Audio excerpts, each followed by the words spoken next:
O Senhor esteja convosco. Ele está no meio de nós. Proclamação do Evangelho de Jesus Cristo segundo São Mateus. Glória a vós, Senhor.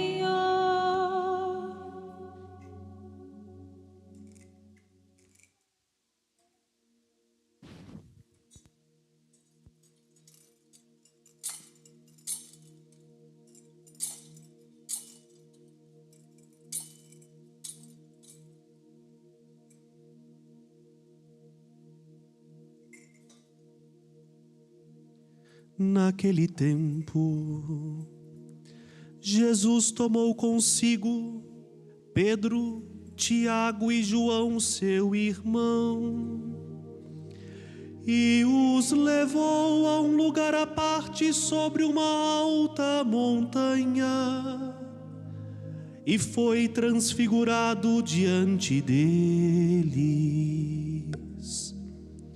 O seu rosto brilhou como o sol, e suas roupas ficaram brancas como a luz. Nisto apareceram-lhe Moisés e Elias conversando com Jesus. Então Pedro tomou a palavra e disse: Senhor, é bom ficarmos aqui. Se queres, vou fazer aqui 3 tendas, uma para ti, outra para Moisés e outra para Elias. Pedro ainda estava falando, quando uma nuvem luminosa os cobriu com sua sombra. E da nuvem uma voz dizia: Este é o meu Filho amado, no qual eu pus todo o meu agrado.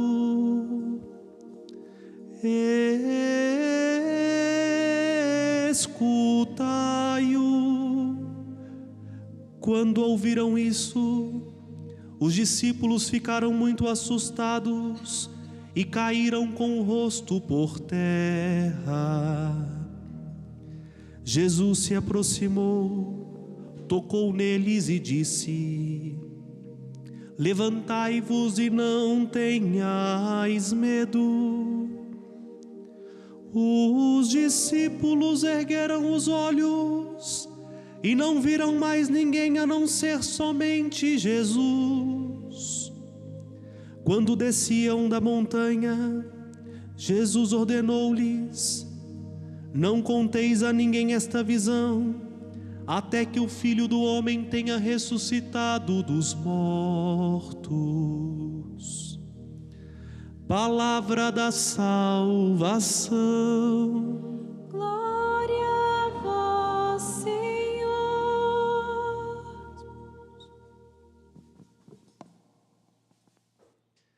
Podem se assentar, vocês que aqui estão presentes. Hoje, dia 6 de agosto, mesmo sendo domingo, nós celebramos esta festa e hoje se torna solenidade, por ser o dia do Senhor, a solenidade da transfiguração. Se nós fôssemos definir em linhas gerais, a transfiguração nada mais é do que o dia em que nosso Senhor Jesus Cristo, no alto do Monte Tabor, mostrou a sua divindade a estas 3 testemunhas escolhidas: Pedro, Tiago e João. Ali, tudo aquilo que estava envolvido no véu da humanidade tornou-se desvelado, e os discípulos puderam ver quem de fato é Jesus. A transfiguração, meus irmãos e irmãs, para além do mistério que faz com que Pedro caia prostrado ao chão, de espanto e ao mesmo tempo de admiração, é para nós um fundamento concreto de que este Jesus não é somente um ser humano, mas este Jesus é Deus verdadeiro de Deus verdadeiro, luz da luz. Ele é o Kyrios, como nós cantávamos no ato penitencial. Ele é Deus. E fora dele não há salvação. A transfiguração é uma graça singular dada a Pedro, Tiago e João, e nos três a toda a igreja, de contemplar, ainda estando neste mundo, aquilo que nós só contemplaremos quando deixarmos o nosso corpo: a glória da Trindade. No centro está o Filho bem amado, como ouvíamos na primeira leitura do profeta Daniel, que ao contemplar o trono de Deus nos céus, ele vê no centro uma figura semelhante a um filho de homem, semelhante a um ser humano. Jesus, em tudo igual a nós, na nossa carne, está no centro. Mas da sua natureza refulge a glória da Trindade. Glória que é só digna a Deus, que somente Deus tem.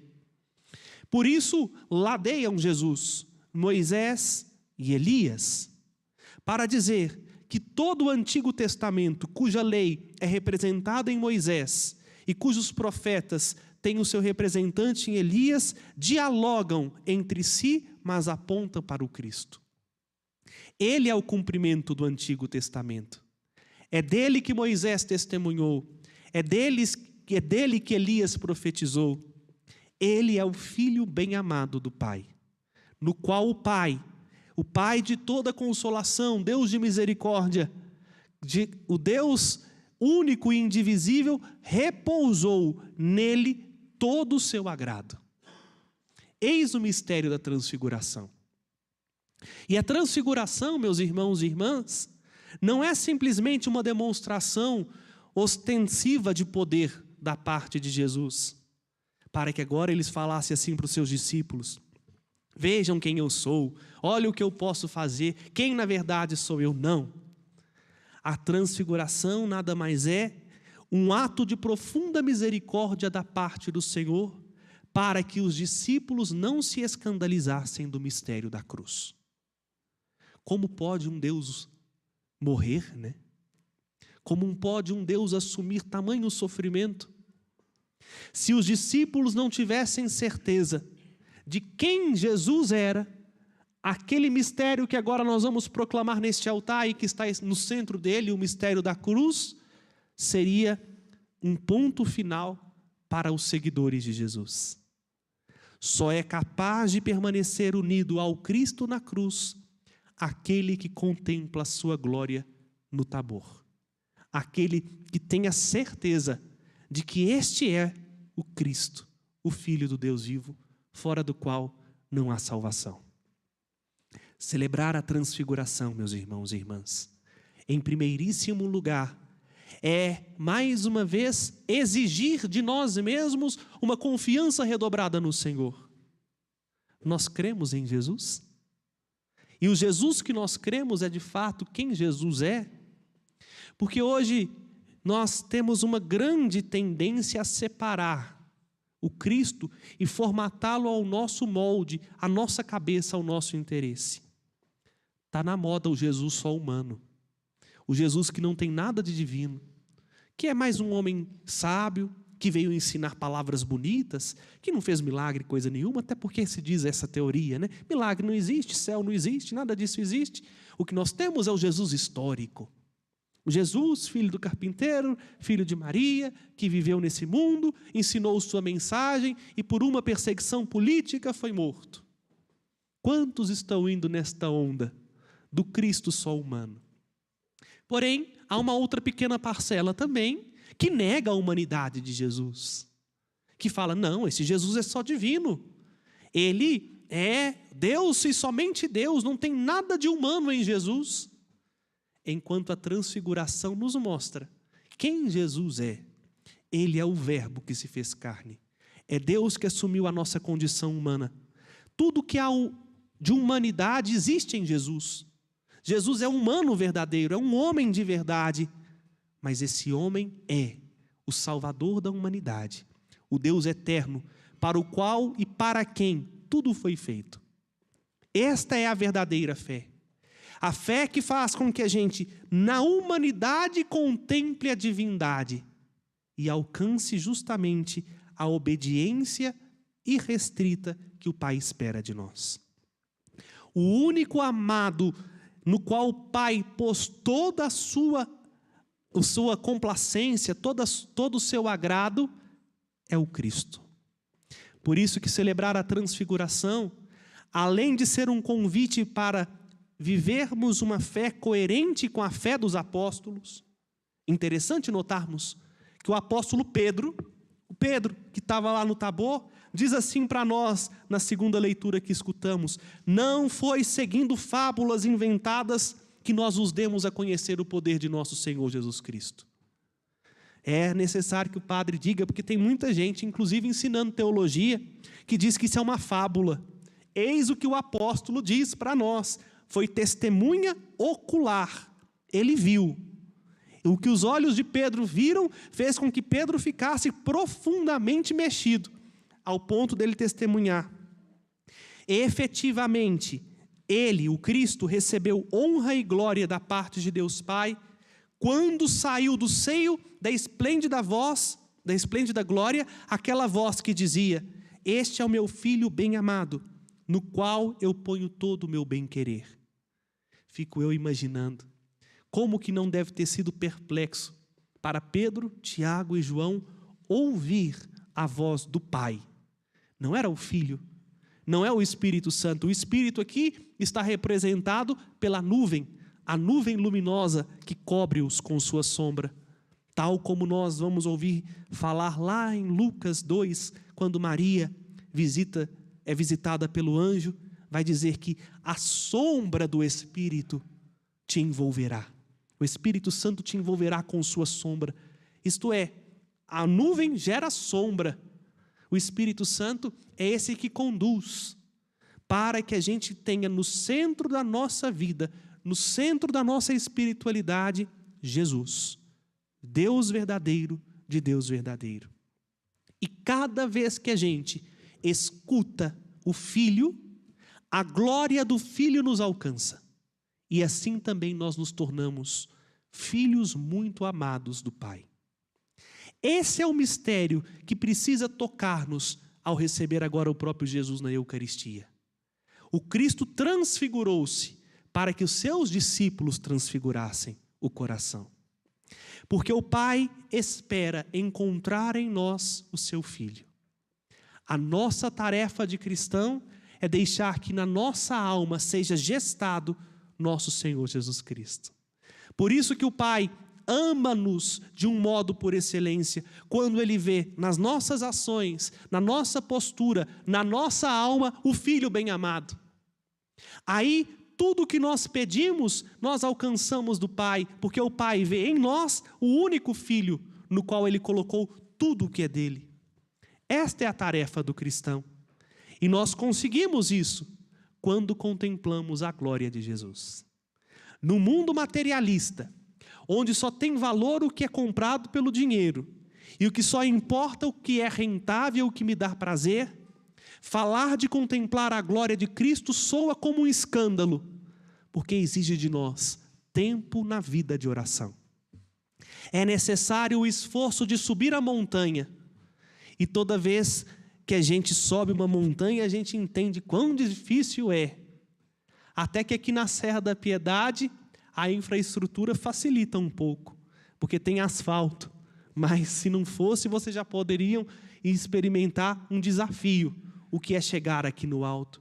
Mas chegando aqui no alto, a nossa visão se alarga, né? Às vezes, nós que somos de Belo Horizonte, não temos noção do tamanho de Belo Horizonte, mas quando eu olho ali para frente, eu vejo Belo Horizonte como um todo. Eu vejo para além dos horizontes, a nossa visão se abre, a gente vê o nosso lugar no mundo, quão pequeno nós somos.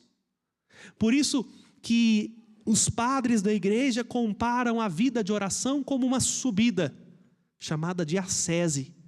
É necessário subir a montanha da oração, para que lá a nossa visão se abra e a gente veja a realidade tal como ela é.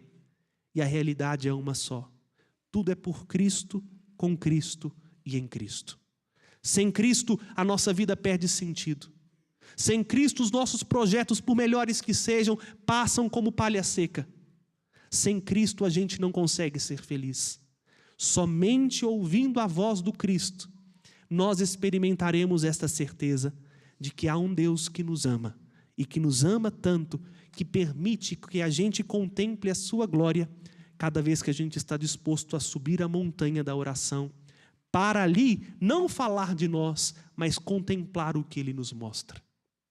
Que ao celebrarmos esse mistério, do Cristo que revela a sua divindade, possamos também nós, obedientes à fé que recebemos dos apóstolos, esforçar-nos também para contemplar o Cristo glorioso, para que quando a cruz do sofrimento, da enfermidade, da provação, da humilhação bater à nossa porta, nós não fujamos, mas saibamos perseverar. E perseverar com uma firme convicção. Ele é o único Senhor. Apesar do sofrimento, apesar da luta, Ele me mostrou que a minha vida não está restrita a estas coisas que passam, mas a minha vida está escondida nele, no céu. Termino dizendo, é por isso que Jesus proibiu que Pedro, Tiago e João contassem do que eles viram antes da ressurreição. Porque eu tenho certeza que se Pedro, Tiago e João falassem inclusive com os outros 9, que estavam vendo as mesmas coisas que eles, ouvindo as mesmas coisas que eles, do que eles viram no Tabor, eles iam falar assim, vocês estão doidos. Vocês devem ter feito alguma coisa, devem ter aí, tá alucinando. Não, isso não existe. A ressurreição é a forma definitiva da glorificação do Filho. Poderíamos dizer que o Cristo, a forma visível do Cristo no Tabor, é a mesma forma visível do Cristo ressuscitado. E nossos olhos podem ver, porque Ele está vivo. Ele já está no trono de glória que é seu, e é por toda a eternidade. Mas nós podemos contemplá-lo quando a gente dispõe, ouvindo a sua voz, a subir a montanha do nosso coração, para ali encontrar-nos com Ele. Que a transfiguração do Senhor também nos transfigure, para que a gente não viva mais por nós mesmos, mas para Ele. E assim, possamos transformar o mundo com a força da ressurreição, que passa por nós e que nos alcança toda vez que nós olhamos nos olhos do Filho bem-amado, no qual o Pai colocou toda a sua complacência. Louvado seja nosso Senhor Jesus Cristo. Para sempre seja louvado. Fiquemos de pé. Fábio, por favor, um Ré maior e professemos a nossa fé. Creio